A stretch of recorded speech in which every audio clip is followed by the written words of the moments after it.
me forever on fire. Mahalakshmi ಕೊಲೆ ಕೇಸ್ಗೆ ಸಂಬಂಧಪಟ್ಟಂತೆ ನಾನು ಮತ್ತೆ ಎಸ್.ಕೆ. ಉಮೇಶ್ ಅವ್ರನ್ನ ನಾನು ಮಾತಾಡಿಸ್ತಾ ಇದ್ದೀನಿ. ಉಮೇಶ್ ಸರ್, ಒಂದು ಪ್ರಶ್ನೆ ಇತ್ತು ಇಲ್ಲಿ.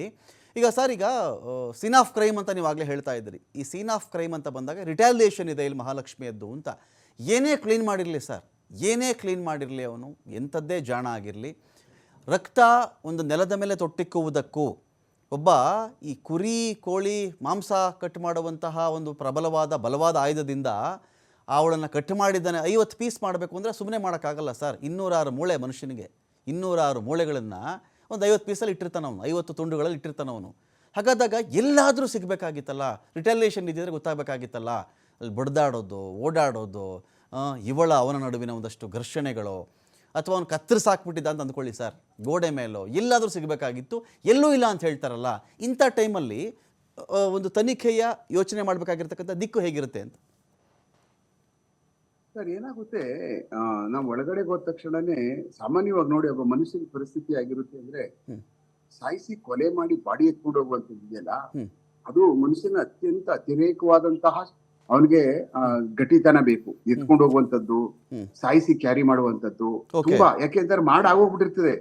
ಯಾರಾದ್ರೂ ನೋಡ್ಬಿಟ್ರೆ ಹಂಗೆ ಮಾಡ್ಬಿಟ್ಟಿದ್ದಾನಲ್ಲ, ಯಾರಿಗೂ ಕಾಣದಾಗ ಬಿಸಾಕ್ಬಿಟ್ರೆ ಎಷ್ಟು ಬೇಗ ಸಾಧ್ಯನೋ, ನಂಗೆ ಗೊತ್ತಿಲ್ದಂಗೆ ಬೇರೆಯವ್ರು ಕಾಣದೇ ಇರ್ತಾರ ಅನ್ನುವಂತ ಮನಸ್ಥಿತಿಯಲ್ಲಿ ಅವನು ಇರ್ತಾನೆ. ಅದನ್ನ ಅಷ್ಟು ಸುಲಭಕ್ಕೆ ಅವನು ಎಲ್ಲೋ ಮಾಡಿ ಎತ್ಕೊಂಡು ಬಂದು ಮನೇಲಿ ಇಟ್ಕೊಂಡು ಒಳಗಡೆಗೆ ಇಟ್ಕೋತಾನೆ ಅಂದ್ರೆ ಇದು ಅಪರೂಪದಲ್ಲಿ ಅಪರೂಪ ಸರ್. ಈ ತರ ನಾವು ಸಾಮಾನ್ಯವಾಗಿ ನೋಡೇ ಇಲ್ಲ, ಕೇಳಲೇ ಇಲ್ಲ. ಬೆಂಗಳೂರು ಸಿಟಿನಲ್ಲಿ ಈ ತರ ಹೊರಗಡೆ ಮಾಡಿ ಎತ್ಕೊಂಡ್ ಬಂದು ಅದನ್ನ ತಗೊಂಡ್ ಬಂದು ಇಲ್ಲಿ ಒಳಗಡೆಗೆ ಹಾಕಿರ್ತಕ್ಕಂಥದ್ದ. ಬೆಂಗಳೂರಿನಲ್ಲಿ ನೋಡಿ, ನಾವೊಂದು ಅಸೂರಲ್ಲಿ ಒಂದು ಮರ್ಡರ್ ಕೇಸ್ ಮಾಡಿದ್ವಿ. ಒಂದು ಹುಡುಗನ್ ಕಿಡ್ನಾಪ್ ಮಾಡಿ ತಗೊಂಡ್ ಬಂದು, ಕಿಡ್ನಾಪ್ ಹಣನ ಅವ್ರು ಕೊಡದೆ ಹೋಗ್ಬಿಡ್ತಾರೆ. ಅವಾಗ ಅವ್ರೇನ್ ಮಾಡ್ಬಿಟ್ಟಿದ್ರು, ಏನ್ ಮಾಡೋದಲ್ಲ ಈಗ ಗೊತ್ತಿತ್ತಾಗ್ಬಿಟ್ರಿ ಅಂತ ಹೇಳ್ಬಿಟ್ಟು ಅವನನ್ನ ತಗೊಂಡ್ ಬಂದು ಒಂದು ಡ್ರಮ್ ಒಳಗಡೆಗೆ ಫುಲ್ ಆಸಿಡ್ ಹಾಕಿ ಮುಚ್ಚಿಬಿಟ್ಟಿದ್ರು ಅವನನ್ನ, ಸಾಯಿಸ್ಬಿಟ್ಟು.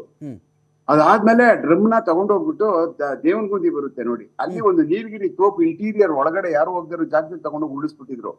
ಆ ಕೇಸ್ ಆಗ್ಲೇನೆ 17 ಡೇಸ್ ಆಗಿತ್ತು ಅದು ರಿಜಿಸ್ಟರ್ ಆಗಿ ಹಲಸೂರ್ ಒಳಗಡೆ. ಅದಾದ್ಮೇಲೆ ಹಲಸೂರಲ್ಲಿ ಅದು ನಾವು ಅವರು ಅಲ್ಲಿ ಪತ್ತೆ ಆಗದೆ ಇರೋ ಕಾರಣಕ್ಕೆ ಬಂದಾದ್ಮೇಲೆ CCBನಲ್ಲಿ ನಾವೊಂದು ಪತ್ತೆ ಮಾಡ್ಕೊಂಡು ಹೋಗುವಂತ ಸಮಯಕ್ಕೆ ಅವನನ್ನ ಇವ್ರನ್ನ ಹಿಡ್ಕೊಂಡ್ವಿ. ಎಲ್ರು ಹಿಡ್ಕೊಂಡಾದ್ಮೇಲೆ ಕರ್ಕೊಂಡೋಗ ತಗೊಂಡೋಗ್ಬಿಟ್ಟು ಅಲ್ಲಿ ನೀಲಗಿರಿ ತೋಪ್ ಹಾಕ್ಬಿಟ್ಟಿದ್ರು. ಆವಾಗ ನಾವ್ ಓಪನ್ ಇಟ್, ಅವಾಗ ಪೂರ್ತಿ ಎಲ್ಲ ಕಂಪ್ಲೀಟು ಮೂಳೆಗಳೇ ಮತ್ತೆ ಬೇರೆ ಫ್ಲೆಶಸ್ ಎಲ್ಲ ಬೇರೆ ಬೇರೆ ಆಗೋಗ್ಬಿಟ್ಟಿತ್ತು ಆ ಡ್ರಮ್ ಇಂದ ಹೊರಗಡೆ. ಅದಾದ್ಮೇಲೆ ಅವ್ರ ಕನ್ವಿಕ್ಷನ್ ಆಯ್ತು, ಅವನು ಒಬ್ಬ 4 ಜನ ಸೇರ್ಕೊಂಡು ಮಾಡಿದ್ರು ಅಯೋಗ್ಯರು. ಹೀಗೆ ಎಲ್ಲಿ ಸಾಮಾನ್ಯವಾಗಿ ಏನಾಗುತ್ತೆ, ಒಳಗಡೆನೆ ಮಾಡ್ತಾನೆ ಸರ್ ಅವರು, ಮನೇಲೆ ಮಾಡಿರ್ಬೋದು. ಆಮೇಲೆ ರೆಸಿಸ್ಟ್ ಮಾಡಿರ್ತಾಳೆ ಅವಳು ಅದು ಅನ್ನುವಂಥದ್ದು ನಾವು ಅನ್ಕೋಬಹುದು ಸರ್. ಕೆಲವಷ್ಟು ಕೇಸಸ್ ಗಳಲ್ಲಿ ಏನೂ ರೆಸಿಸ್ಟ್ ಮಾಡದೆ ಪಾಪ ಅವರು ನಾವು ಸಾಯಿಸ್ತೀವಿ ಅನ್ನುವಂತ ಯಾವುದೇ ತರವಾದಂತ ಮುನ್ಸೂಚನೆ ಅವ್ರಿಗೆ ಏನೂ ಇರುದಿಲ್ಲ. ಒಂದು ಸಣ್ಣದು ಮುನ್ಸೂಚನೆ ಇರುದಿಲ್ಲ ಹೆಣ್ಮಕ್ಳುಗಳಿಗೆ. ಅವ್ನು ಬಂದಿರ್ತಕ್ಕಂಥ ಪ್ರಿಪರೇಷನ್ ಮಾಡ್ಕೊಂಡ್ ಬಂದಿರ್ತಾನೆ ನೋಡಿ, ಏಕ್ದಮ್ ಒಂದೇ ಸಾರಿ ಹಾಕ್ಬಿಟ್ಟು ಅವನು ಒಂದೇ ಸಾರಿ ಕತ್ಗೋ ಹಾಕೋದು ಚುಚ್ಬಿಟ್ರೆ ಅವಳು ರೆಸಿಸ್ಟ್ ಮಾಡೋಕ್ ಆಗುದಿಲ್ಲ. ಯಾಕೆಂತಂದ್ರೆ ಎಂಟೈರ್ ವೂಂಡ್ ಅಷ್ಟು ಡೆಪ್ತ್ ಹೋಗ್ಬಿಟ್ಟ ತಕ್ಷಣನೇ ಊಸಿಂಗ್ ಆಗೋಗ್ಬಿಡುತ್ತೆ ಬ್ಲಡ್. ಹಾಗೇನೆ ಇಲ್ಲ ನೆಲದಲ್ಲಿ ಮಲಗಿಸ್ಕೊಬಿಟ್ಟು ಹಾಗೆ ಇದ್ ಮಾಡ್ಬಿಡ್ತಾರೆ. ಒಂದು ಸ್ಟ್ಯಾಪ್ ಮಾಡ್ಬಿಟ್ರು ಕಷ್ಟ ರೆಸಿಸ್ಟ್ ಮಾಡುವಂತದ್ದು. ಬಹಳ. ಆಮೇಲೆ ಅವರು ಇದರಲ್ಲಿ ಭಯದಲ್ಲಿ ಇರ್ತಾರೆ ಆ ಟೈಮಲ್ಲಿ. ಅಯ್ಯೋ ನನಗೆ ಆಕ್ಟ್ ಮಾಡ್ತಾ ಇದ್ದಾರೆ, ನಾನು ಸಾಯಿಸ್ಬಿಡ್ತಾ ಇದ್ದೇನೆ ಅಂದಾಗ ಆ ಮೂಮೆಂಟ್ ಒಳಗಡೆ ಒಂದ್ ಸೆಕೆಂಡ್ 2 ಸೆಕೆಂಡ್ ಇವ್ನು ಫಾಸ್ಟ್ ಆದ ಅಂದ್ರೆ ಅವಳು ಏನು ಮಾಡಕ್ ಆಗುದಿಲ್ಲ. ರೆಸಿಸ್ಟ್ ಮಾಡಿರ್ತಕ್ಕಂಥದ್ದು ಕಷ್ಟ ಆಗ್ಬಿಡ್ತಿದೆ.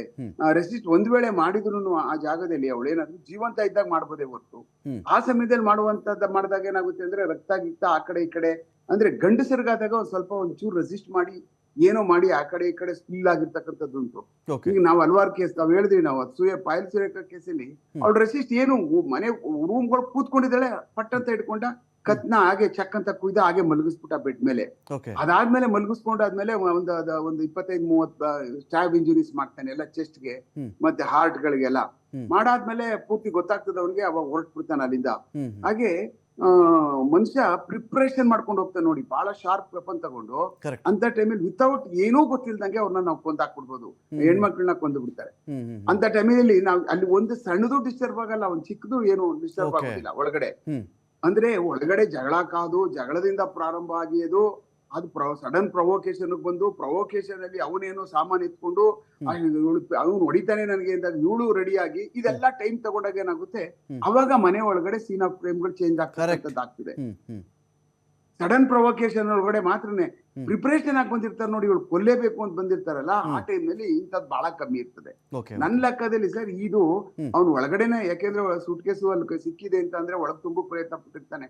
ನೀವು ನೋಡಿ ನಾಗೇಂದ್ರ ರೆಡ್ಡಿ ಕೇಸಲ್ಲಿ ನೀವು ನೋಡಿ, ಆ ಟೈಮ್ ನಲ್ಲಿ ನೋಡಿ, ಅವನು ಮರ್ಡರ್ ಮಾಡಿ ಮಹಾಲಕ್ಷ್ಮಿ ಹೋಟೆಲ್ ಒಳಗಡೆ, ಉಪ್ಪಾರಪೇಟೆ ಪೊಲೀಸ್ ಸ್ಟೇಷನ್ ಎದುರುಗಡೆ ಇದೆ ಅದು, ಅಲ್ಲಿ ಅವನ್ನ ಮರ್ಡರ್ ಮಾಡಿ ಪೀಸ್ ಮಾಡಿ ಸೂಟ್ ಕೇಸ್ ತಗೊಂಡು ಹೋಗ್ಬೇಕಾದಾಗ ಒಂದು ಅಡ್ವೊಕೇಟ್ ಒಂದು ಕೋಟ್ ಹಾಕೊಂಡು ನೀಟಾಗಿ ಎತ್ಕೊಂಡು ಹೋಗ್ಬಿಟ್ಟು ತಗೊಂಡೋಗಿ ಕೆಂಗೇರಿ ಮೋರಿಗೆ ಫಸ್ಟ್ ಒಂದಷ್ಟು ಪೈಸ್ ಹಾಕಿದ್ದ. ಅದಾದ್ಮೇಲೆ ಇನ್ನೊಂದ್ ದಿವ್ಸ ಸ್ವಲ್ಪ ದೂರ ತಗೊಂಡೋಗ್ಬಿಟ್ಟು ತಲೆ ಹಾಕಿದ್ದ. ಅವನು ಇದೇ ತರನ ಎಲ್ಲ ಪೀಸ್ ಮಾಡಿ ಮಾಡಿದ್ದ. ನಾಗೇಂದ್ರ ರೆಡ್ಡಿ ಯಾರು ಎನ್ಕೌಂಟರ್ ಆದ್ನಲ್ಲ ಅವನು. ಹಾಗೆ ಇದು ನನ್ನ ಲೆಕ್ಕದಲ್ಲಿ ಈ ತರದೆಲ್ಲ ಒಳಗಡೆ ಈ ತರ ಮಾಡ್ಬೇಕು ಅಂದ್ರೆ ಒಳಗಡೆ ಮನೆ ಒಳಗಡೆನೆ ಮಾಡಿರ್ತಾರೆ ಸರ್. ಇದು ನನ್ನ ಲೆಕ್ಕದಲ್ಲಿ ಆಚೆ ಆಗಿ ಅದನ್ನ ತಗೊಂಡ್ ಬಂದು ಫ್ರಿಜ್ ಅಲ್ಲಿ ಇಟ್ಬಿಡೋಣ, ಯಾಕೆ ಆಚೆ ಬಿಸಾಕ್ಬಿಡ್ಬೋದಾಗಿತ್ತು ಅವನು. ಒಂದ್ ವೇಳೆ ಅದನ್ನ ಎತ್ಕೊಂಡ್ ಬಂದು ಇಲ್ಲಿ ಇಡುವಂತ ಅವಶ್ಯಕತೆ ಏನಿರ್ಲಿಲ್ಲ. ಅವನು ಏನು ಇದು ಈ ತರ ಒಂದ್ ಕೇಸ್ ಆಗದೆ, ಈ ತರದೊಂದ್ ಕೇಸ್ ಆಗ್ಲಿ ನೋಡೇ ಬಿಡೋಣ, ಡೆಲ್ಲಿನಲ್ಲಿ ಆಗಿದೆಯಲ್ಲ ಇಲ್ಲೂ ಒಂದಾಗ್ಲಿ ನೋಡೋಣ, ಸೂಟ್ಗೆ ಫ್ರಿಜ್ ತುಂಬಿರ್ತಕ್ಕಂಥದ್ದು ಅಂತ ಅನ್ನುವಂತ ಏನಾದ್ರೂ ಈ ಮೆನಿಯಾಕ್ ಬುದ್ಧಿಗಳೇನಾದ್ರು ಅವನ ಹತ್ರ ಅತ್ಯಂತ ಜಾಸ್ತಿ ಮಾಡ್ತಿದ್ದು, ಅವನು ರಿಸ್ಕ್ ತಗೊಂಡು ಆ ಬಾಡಿನ ಕಟ್ ಮಾಡಿರುವಂತ ಪೀಸಸ್ ನ ಸೂಟ್ ಕೇಸ್ ಗಳು ಹಾಕೊಂಡು ಅದನ್ನ ಎತ್ಕೊಂಡ್ ಬಂದು ಇಲ್ಲಿ ಏನಾರು ಹಾಕಿದ್ದಾನೆ ಅಂದ್ರೆ, ಅದನ್ನ ತರ ತಗೊಂಡ್ ಬಂದ್ರು ಮತ್ತೆ ಸೂಟ್ ಕೇಸ್ ಎತ್ಕೊಂಡು ಹೋಗಕ್ ಆಗಲ್ಲ. ಅದನ್ನ ಅವ್ನು ಭಯ ಬೀಳ್ತಾನೆ, ಯಾವ ಕಾರಣಕ್ಕೂ ಕೈಯಲ್ಲಿ ಹಾಕಿ ಇಟ್ಕೊಂಡು ಹೋಗ್ತಾನೆ. ಆ ತರ ತುಂಬ್ಕೊಂಡ್ ಬಂದಿದ್ರೆ ಅವನು ಅಲ್ಲೇ ಇಟ್ಟಿರ್ತಾನೆ. ಅದನ್ನ ಎತ್ಕೊಂಡು ರಿಸ್ಕ್ ಮಾಡ್ಕೊಂಡು ಅದು ಸ್ಮೆಲ್ ಬಂದ್ರೆ ಅಕಸ್ಮಾತ್ ನಾಯಿಗಳು ಹೋಗ್ತಾ ಇರ್ಬೇಕಾದಾಗ ನಾಯಿಗಳು ಹೋಗ್ಬಿಡ್ತವೆ, ಓಡಿಸ್ಕೊಂಡು ಹೋಗ್ಬಿಡ್ತವೆ. ಸ್ಮೆಲ್ ನೋಡಿದ ತಕ್ಷಣನೇ ಅವ್ನು ಏನಾರ ಕ್ಯಾರಿ ಮಾಡ್ತಾ ಇದ್ದಾಗ ಇವೆಲ್ಲ ರಿಸ್ಕ್ ಇರ್ತವೆ ರೋಡಲ್ಲಿ ಹೋಗ್ಬೇಕಾದಂತ ಸಮಯದಲ್ಲಿ. ಅದು ವಯಲಿ ಕವರ್ ಕಡೆ ಸಂಧಿ ಒಳಗಡೆ ನುಗ್ಬೇಕಾದಾಗ ಈ ತರದೊಂದು ಬಾಡಿ ಇದೆ, ಸ್ಮೆಲ್ ಬಂದ ತಕ್ಷಣ ಪಟ್ಟಂತ ಬಂದ್ಬಿಡ್ತಾವ ನಾಯಿಗಳಲ್ಲಿಗೆ ಹತ್ರಕ್ಕೆ. ಈ ತರದೆಲ್ಲ ರಿಸ್ಕ್ ಇರ್ತದೆ. ನನ್ನ ಲೆಕ್ಕದಲ್ಲಿ ಅವನು ಒಳಗಡೆನೆ ಬಹಳ ದಿವಸ ಆಗಿದೆ, ಮರ್ಡರ್ ಮಾಡಿರ್ಬೋದು ಒಳಗಡೆನೆ, ಒಂದ್ ಸ್ವಲ್ಪ ಎಲ್ಲ ನೀಟಾಗಿ ಒರ್ಸಿ ಗಿರ್ಸಿ ಎಲ್ಲ ಸ್ವಲ್ಪ ಅದನ್ನೆಲ್ಲ ಇದೆ ನೀಟಾಗಿ ಮಾಡಿರ್ಬೋದು. ನನ್ಗೆ ಹಂಗ ಅನ್ನಿಸ್ತದೆ ಸರ್ ಈ ಮರ್ಡರ್. ಬಟ್ ಇದು ಮಾಡಿರ್ತಕ್ಕಂಥವ್ನು ಇದು ಮರ್ಡರ್ ಫಾರ್ ಸೆಕ್ಸ್ ಗೆ ಮಾಡಿರ್ತಾರೆ. ಇದು ಅನೈತಿಕ ಸಂಬಂಧದಲ್ಲೇ ಆಗಿದೆ. ಇದು ಬೇರೆ ಇನ್ ಯಾವ ಕಾರಣಕ್ಕೂ ರಾಬರಿ ಗೀಬ್ರಿ ಅದೆಲ್ಲ ಬಂಡಲ್ಲದು. ಯಾಕೆಂತಂದ್ರೆ ಸಾಮಾನ್ಯವಾಗಿ ನೇಪಾಳಿ ಹೆಣ್ಮಕ್ಳುಗಳು ಬಂದಂತವ್ರು ಇಲ್ಲಿ ಈ ಬೇರೆ ಕೆಲಸಗಳು ಮಾಡ್ತಾ ಇರ್ತಾರೆ ಪಾಪ, ಸಣ್ಣ ಪುಟ್ಟ ಕೆಲಸಗಳನ್ನ. ಅಲ್ಲೆಲ್ಲ ಹಲವಾರು ಫ್ರೆಂಡ್ಗಳಾಗಿರ್ತಾರೆ. ಇವ್ರಿಗೆ ಒಂದ್ ಕಡೆ ಇವ್ರಿಗೆ ಫ್ರೆಂಡ್ಶಿಪ್ಗಳು, ಒಂದ್ ಕಡೆ ರೌಡಿಗಳು, ಒಂದ್ ಕಡೆ ಎನಿಮಿಗಳು ಇರ್ತಾರೆ ಅಂತ ಅನ್ನುವಂಗಿಲ್ಲ. ತುಂಬಾ ಕಡೆ ಕೆಲಸ ಮಾಡ್ತಾ ಇರ್ತಾರೆ, ತುಂಬಾ ಕಡೆ ಎನಿಮಿಗಳು ಆಗ್ತಾ ಇರ್ತಾರೆ. ಅಲ್ಲೆಲ್ಲ ಕೆಲಸ ಬಿಟ್ಬಿಟ್ಟು ಬರ್ತಾ ಇರ್ತಾರೆ. ಯಾರಾದ್ರೂ ಬಂದು ಚಾನ್ಸ್ ತಗೊಂಡು ಇವ್ಳು ಬಂದ್ ಮಾಡಿರ್ತಕ್ಕಂಥದ್ದು ಇರ್ತದೆ. ಬಟ್ ಏನೇ ಆದ್ರೂ ಅವ್ನು ಬಂದವನು ಇವನ್ಗೆ ಸಂಪರ್ಕ ಇಲ್ಲದೆ, ಯಾಕೆ ಗಂಡನ ಜೊತೆಲೂ ಸಂಪರ್ಕ ಇಲ್ಲ. ಅವಳು ಗಂಡ ಬಿಟ್ಬಿಟ್ಟಿದ್ದೀನಿ ನಾನು ಬಂದ್ಬಿಟ್ಟಿದ್ದಾಳೆ ಅಂತ ಹೇಳ್ತಾರೆ. ಯಾಕೆಂದ್ರೆ ಗಂಡನ ನಾವು ಇಂತ ಒಂದು ವಿಚಾರದಲ್ಲಿ ನಾವು ಏನಿದಾನಲ್ಲ ಅವನನ್ನ ತೆಗ್ದಾಕುವಂತ ಪ್ರಶ್ನೆನೇ ಇಲ್ಲ.